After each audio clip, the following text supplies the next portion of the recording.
Welcome into Monday Night Tailgate. I am your host, Tyler Knaeble at PPR Tyler on Twitter, joined by, again, second straight week, Seth Diewold, Seth_Diewold on Twitter for him. Seth, how we doing?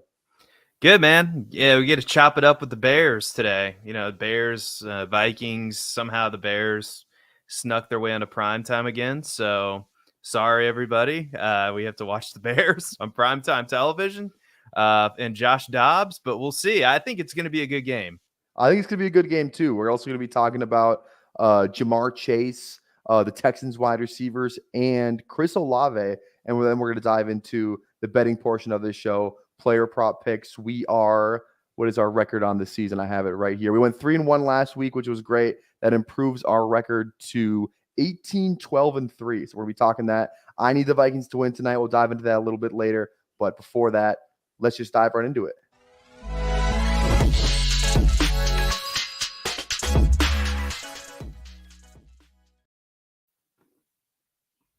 All right, let's dive right into it. Biggest thing I saw from the week was it was just this is like one of the best weeks of football where we got the Thanksgiving games. We have the first ever Black Friday game. So just more football on a random Fridays. I'm not going to complain about that. And then we had some really good, high profile matchups on Sunday. You got the Bills and the Eagles. We also had it was that Texans Bucks game was actually kind of fun too. Obviously, Falcons Saints. Falcons leading the division now. They're the best team in football, obviously. And yeah, it was just a great overall week of football. We had Kyren Williams go off, and on my article, I had the quick takes starting lineup. The only one I really want to touch on that I think deserves some merit is the Kyren Williams thing, because I think for what we kind of know what his value is in redraft. But Seth, what do you like Dynasty? How are you approaching this guy? I'll say this, all right. Theo Greminger is a pretty good dynasty player. So I think it would depend on your league, but he said that one of the guys that in his league that was not in it and the trade deadline still open was trying to get a 2024 first for Kyren Williams, and everybody was saying no to that. So he's not worth a 2024 first. My guess is he's probably worth a 2024 second plus a rookie, but I think that's where you start the conversation. If you have Kyren Williams and you're looking to trade him, you definitely start it with a first, maybe even a little bit extra, and to see if somebody's willing to pay that, because coming off of a 30-plus point performance, that's exactly what you need to be looking to get. I don't blame the guy for trying to get it, but I'm assuming in Theo's leagues there's a lot of savvy players that are not going to fall for that. So Kyren Williams, still a rookie, still not an experience, hasn't proven it to us yet. So that I think is the fluctuation of the price as we look at it right now. Yeah, I before the week started, it was a trade deadline in my league. I had Kyren Williams. I'm not really in it, so I traded Kyren Williams for JSN straight up. And Ooh, that's a good move. I had my choice of JSN or Zay Flowers, and I went back and forth on it. JSN, he had a good week against the Niners. He had that cool catch. That was kind of all he had to really show for this week. Zay Flowers obviously had the 2 touchdowns, the one he has in garbage time. But I was like, I move on from Kyren Williams. I'm like, what if this guy is just the next Aaron Jones, a mid-round pick, and he just is really good for fantasy football for the next 3 years? So I'm kind of scared right now, but I'm hoping that the process, JSN, becomes the guy in Seattle. We'll see on that. TBD. The jury's still out, but definitely a little bit scared now after trading Kyren Williams for JSN. But we'll see. Yeah, we'll see. There a lot yet to go. I mean, I will say he's getting like he's number 1 in snap share amongst running backs, number 7 in opportunity share. He's just getting a ton of volume, and I mean, to be fair, he's being efficient with the volume. So we'll see if he can keep it up. All right. Last question I have from the quick takes starting lineup. This is just a question. I was hanging out with my friend watching football on Sunday, and I just see Michael Pittman catching the ball left and right. He's getting targeted all over the place. And this is just not for fantasy, but for real life football. Who would you rather have on your team for the next 3 years? Michael Pittman or T. Higgins? For the next 3 years, which one would you rather have? Well, one player has shown me some semblance of consistency, and the other's battled injuries and flashed. And sure, he's a talented player, but I'm taking Michael Pittman. I mean, Michael Pittman's been more consistent. He's proving to be durable and a reliable part of the offense for Gardner Minshew and next year for Anthony Richardson. So I tend to go with that type of player, and I think he's as talented, maybe more talented than T. Higgins.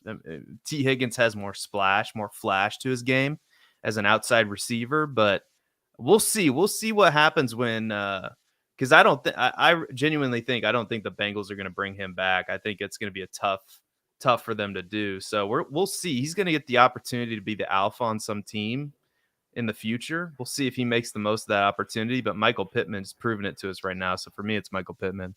I have a feeling that the Bengals, because they're going to have a pretty good pick. They might have a top 10 pick in the draft this year because I don't know if they win a game the rest of the season.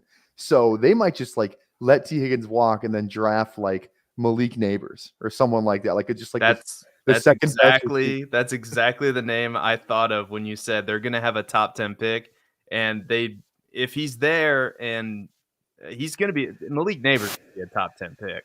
Yeah, I believe.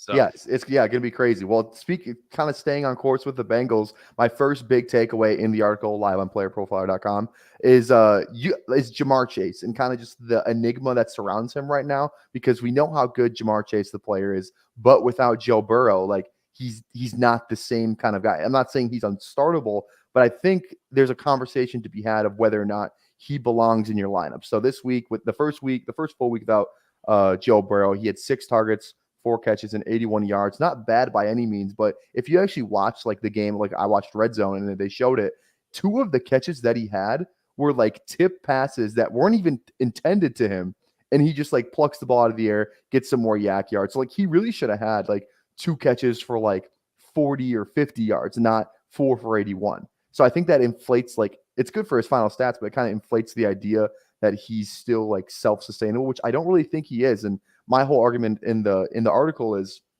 if you have Christian Kirk and Ja'Marr Chase, and you're deciding which one to play, I'm starting Christian Kirk every time, because Christian Kirk feels like he has kind of like the safe floor that Ja'Marr Chase has, but Christian Kirk has maybe is 3 times more likely to catch a touchdown than Ja'Marr Chase is, given the quarterback play and the offense. Like, I'm rolling with a guy who can win me a week, and I don't know if Ja'Marr Chase can do that right now, given like the whole offense, the situation. Like, we saw how bad this offense was when Joe Burrow wasn't fully healthy. Now they have a guy that's probably worse than a non-healthy Joe Burrow. So I not saying you can't start Burrow. I have him in a league and I started him this week, but I think if you have guys like Ridley, Kirk, Tank Dell, guys who we know who have a safe floor and still have a chance to like catch a touchdown, I think starting them over Chase is like the right move. What do you think?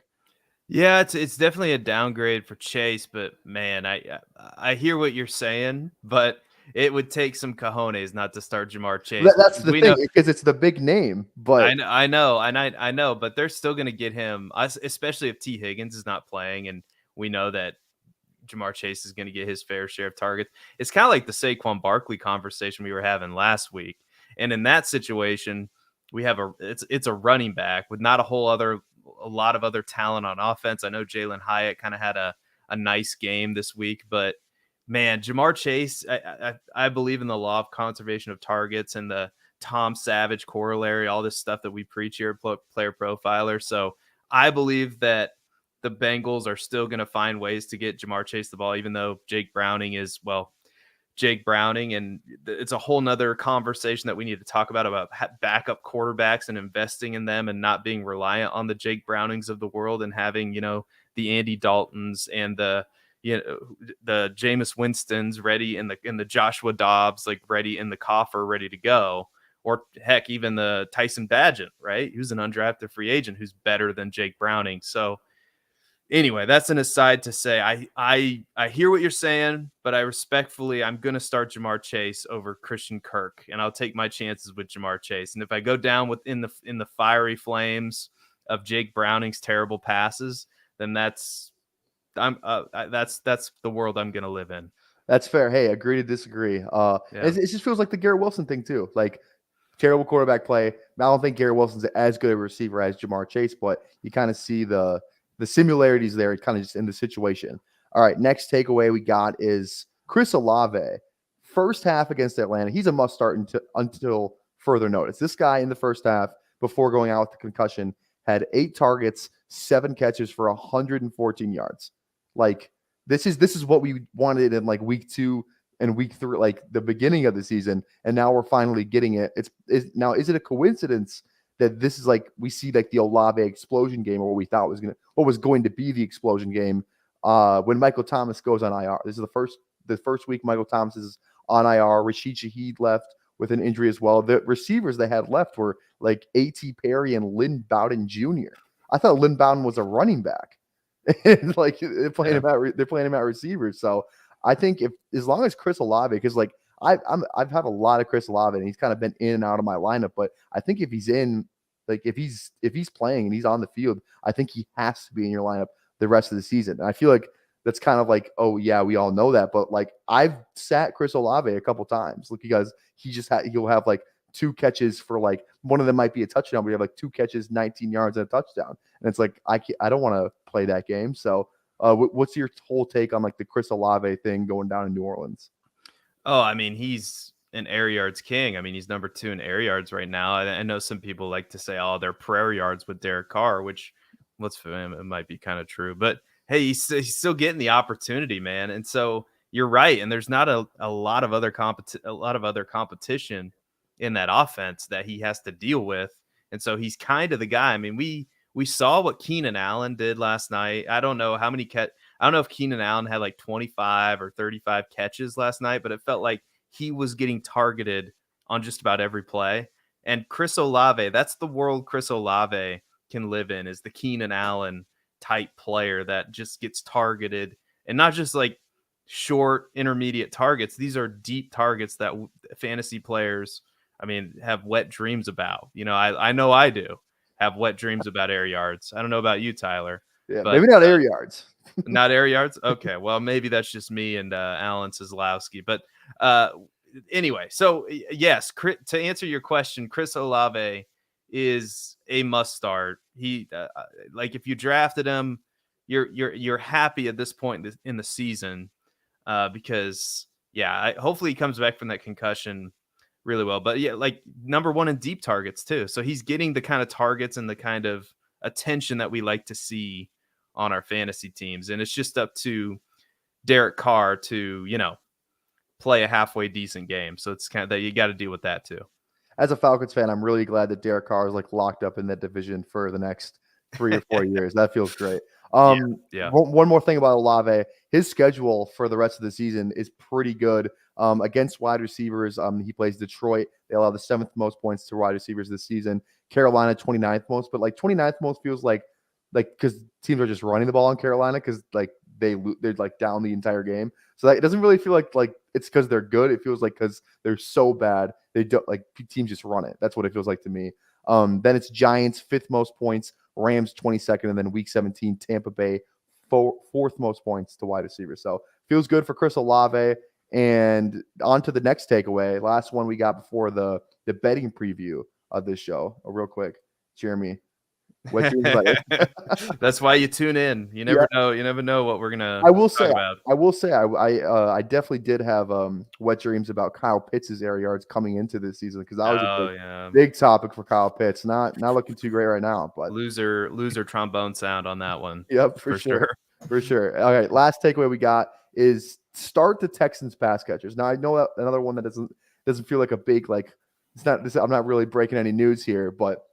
It's more just like I kind of did a deeper dive in on just like the Texans pass catchers in general. And first off, it's just crazy how a guy like CJ Stroud can come into the league and not just he uplifts everyone around him. And he just changed, like, if you're a Houston Texans fan, like he has changed your life for the better, like overnight, pretty much. And it's just insane to me how you get like one guy can just uplift an entire franchise. It still boggles my mind. Like Dalton Schultz, who I was not drafting at all this season. I did not like Dalton Schultz. I thought he was a product of Dak.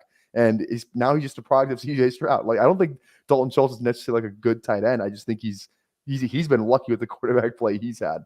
So I think the one thing here is it's a little tricky to know which ones to play because sometimes it feels like Nico Collins will have a breakout game, and Tank Dell's going to have one. Noah Brown mixed in there too when he when he's just like popped off for no apparent reason. So I looked back and I looked at the highest scoring Texans wide receiver by each week of the season. So it's PPR scoring. So the first one in week 1 was Nico Collins. He was wide receiver 24 in the week.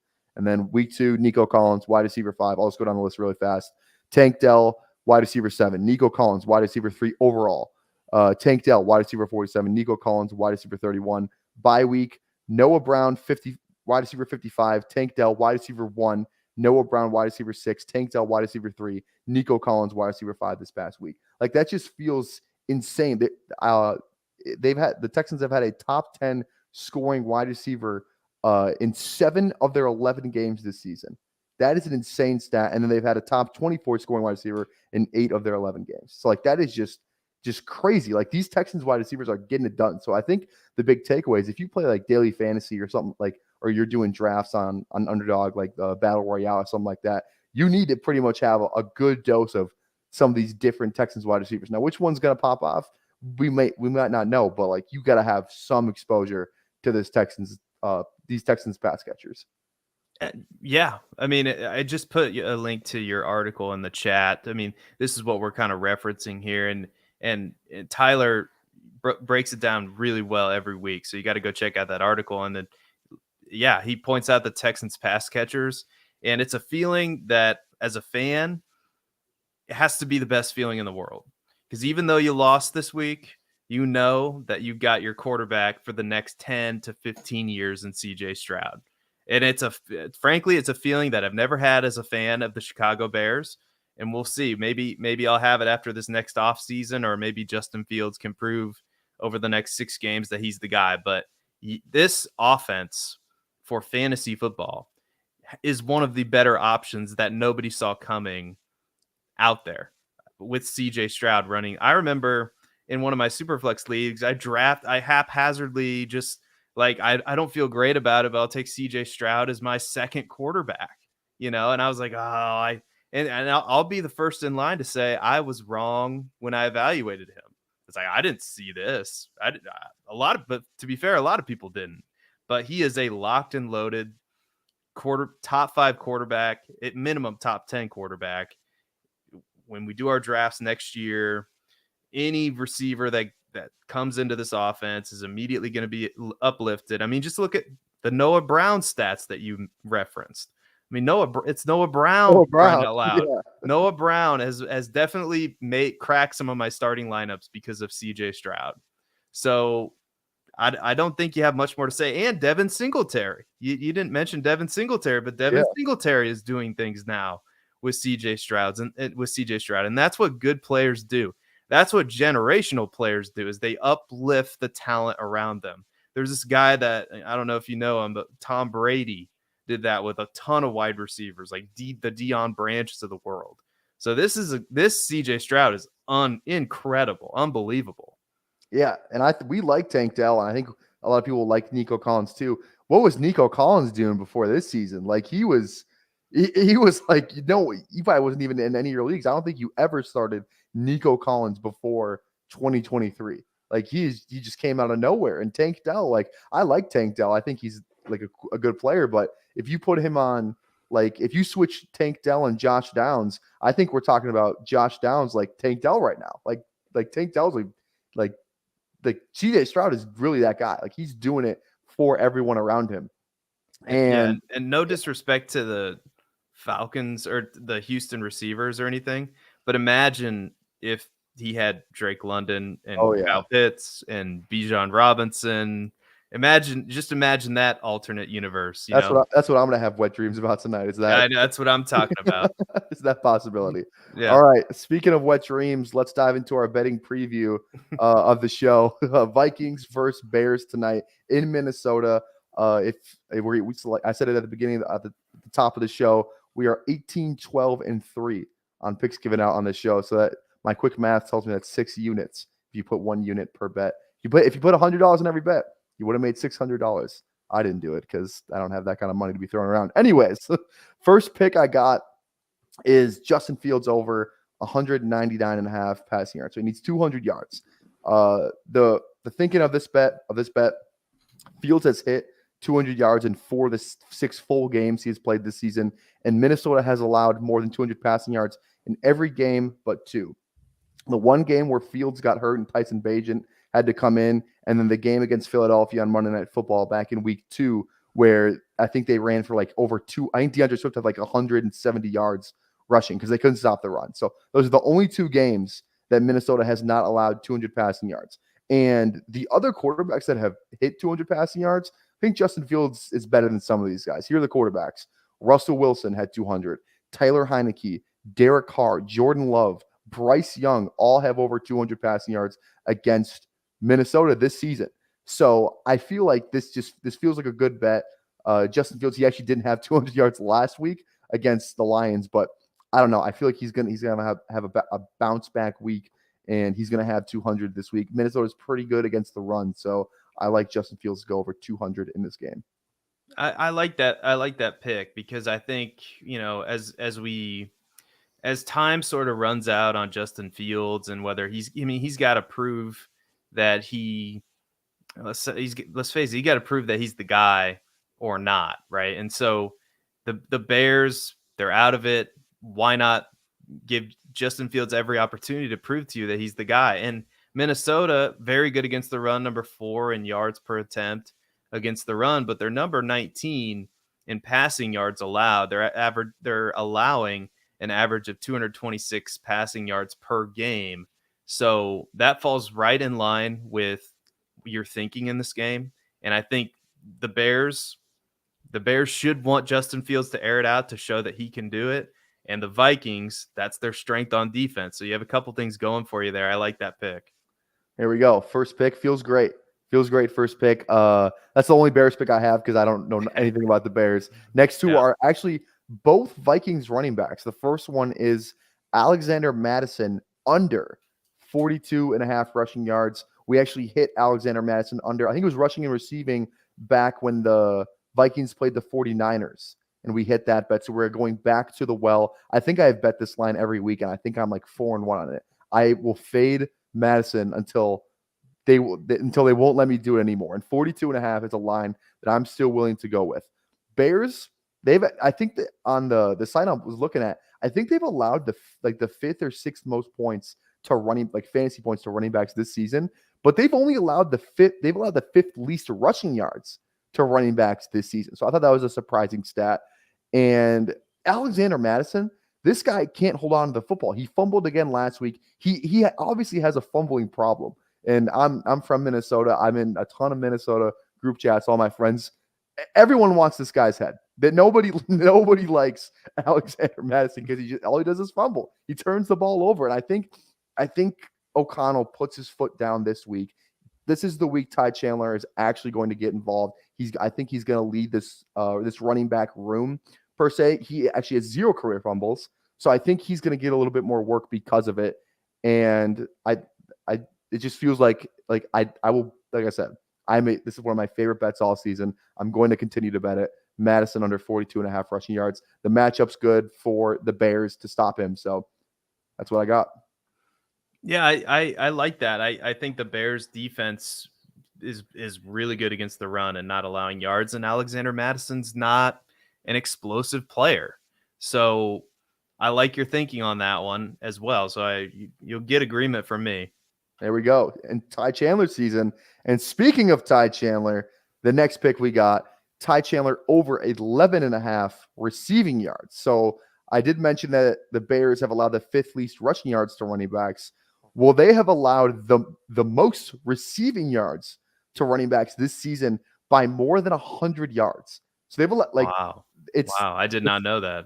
I think it's over like 600, and the next team isn't I think it's like 500. So they have allowed a ton of receiving yards. So I love that pick for this especially. I think Ty Chandler is the more natural pass catcher too, between him and Alexander Mattison. And in the first game last week against Denver, the first game where we kind of saw Ty Chandler heavily involved in the game plan, Chandler had 4 catches for 37 yards receiving. He's more of an explosive back than Mattison. So I think this price, he had 37 yards last week, and it's at 11.5. I'm willing to buy low. Still, while we don't really know what Chandler's role is, but 11.5 receiving yards, you could have that on one catch. So I'm willing to find out and pay the price of 11.5 receiving yards for this game. Yeah, I think it's a better matchup for Ty Chandler because the Bears' strength on the defensive line is in the interior, and so getting the ball out on the edges, testing the speed and athleticism of linebackers like T.J. Edwards and the other guy, Jack Sanborn. For a second, I couldn't think of his name, but not the most. I mean, good linebackers, not the most straight line speed, east and west. So I think that's probably why the Bears are giving up that amount of passing volume to the running backs, because their linebackers, while good, they're more of like run stuffing as opposed to if you got to run east and west with them, that's where you can get them. Yeah. So yeah, like that feels like my lock. If I had to give out a lock, I don't know why. Like my tiny elephant brain couldn't come up with. We should start giving out locks of the show. Like you have the overall record and then you have the lock record. Like I just thought of that now, and it's week 12. So I don't know. That's on me. The Podfather could reduce my paycheck. That's fine. Should have been an idea. No need for that. No need. No, don't say that, Tyler. All right. Anyways, so we got 3 picks. Seth, you have to give out an honorary pick because we have to have 4. I couldn't pick anything that like I felt good about giving out on the show. So these are the 3 that I really like. So I need you to lead us to the promised land for our 4th pick. We're going to 10x our money over on Underdog Fantasy. All these picks are courtesy of Underdog Fantasy, a great supporter of Player Profiler. So we need that 4th pick to lock in the clean sweep. It'll be the first clean sweep of the show ever. I need you to lead us to the promised land, Seth. What do you got?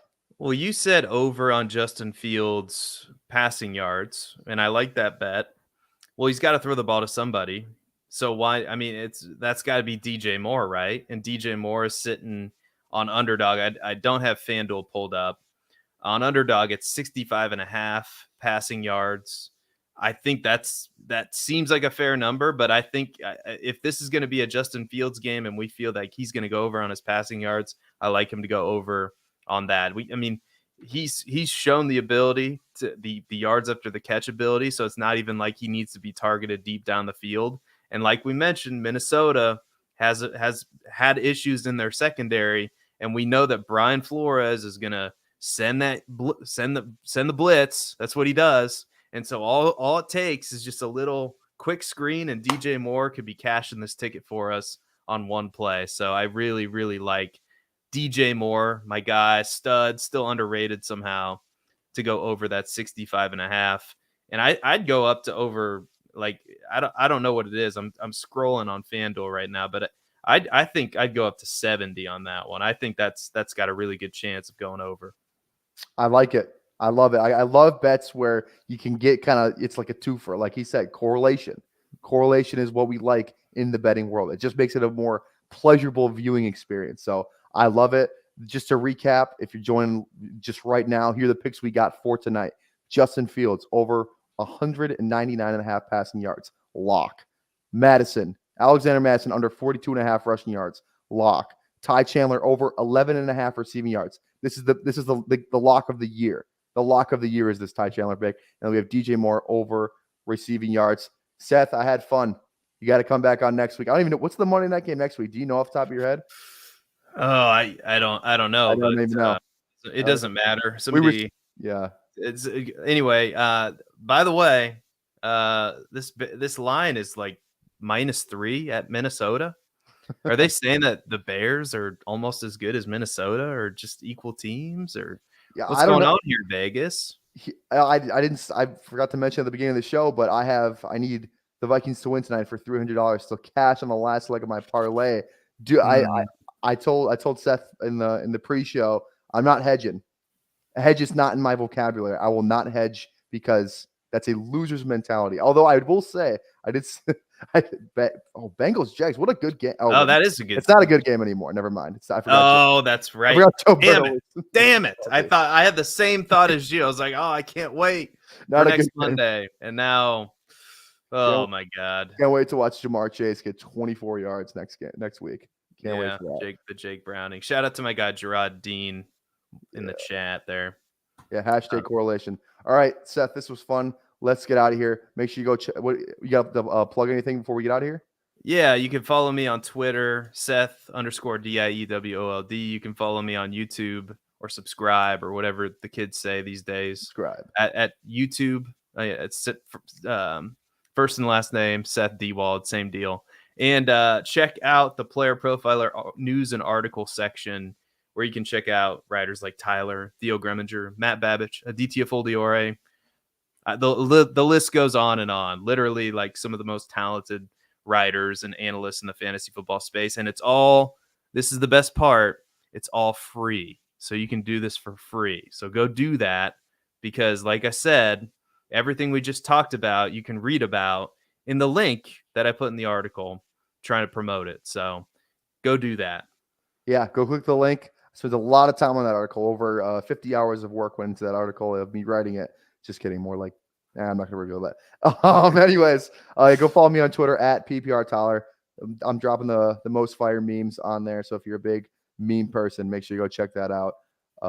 Graphic tees too. He's tees too, got baby. Your tees hookup there. Yes, and make sure you go check out Seth's YouTube. The hardest intro in the YouTube game. I will continue to say it. It gets me fired up. To when we were drafting an underdog, it got me fired up to do some drafts. So we got Vikings. I need them to win. You're a Bears fan. You want them to win. This I guess we'll come back on the stream next week and we'll see who has bragging rights. We'll see if I'm $300 richer or if I am poor and doing this stream from Walmart Wi-Fi. We'll find out. All right. Have a good night, everybody. Later. Hey, I want to take a moment to thank you for tuning in. It's important to me that all of our media be free. This is only possible because of you allowing a true independent sports media enterprise to thrive unlike any other in the business. So please subscribe to the All In Package to continue to make all of this possible, to ensure that all of our stats, information, data, content is available to you, especially you, the people that get the site and get the show.